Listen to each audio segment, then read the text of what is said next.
জীবন নিয়ে হতাশ ছাত্র শিক্ষকের কাছে আসলো, এসে বলল এ জীবন আর রাখতে চাই না। শিক্ষক বলল বেশ তো, এক কাজ করো, এক চিমটি লবণ আর এক গ্লাস পানি নিয়ে এসো।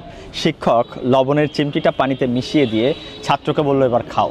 ছাত্র খেতে যেয়ে বলল নোনতা, বিষাদ, খাওয়ার অযোগ্য।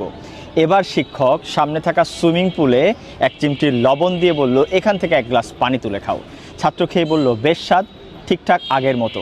শিক্ষক বলল আমাদের জীবনটা সুইমিং পুলের মতো বিশাল, তুমি যদি এটাকে সীমাবদ্ধ করে গ্লাসের মতো করে ফেলো তাহলে এখানে কষ্ট নামক এক ফোঁটা নোনতা তোমার জীবনটাকে বিষিয়ে তুলবে। আর যদি জীবনটাকে বড়োভাবে ভাবা শুরু করি তখন এক চিমটি লবণ আমাদের জীবনে কিছুই করতে পারে না। তাই তোমার জীবনটাকে আজ থেকে মহৎ করে ভাবা শুরু করো, মনটাকে বিশাল করো, হৃদয়টাকে বড় করো।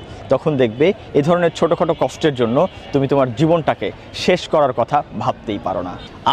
আপনি যদি এভাবে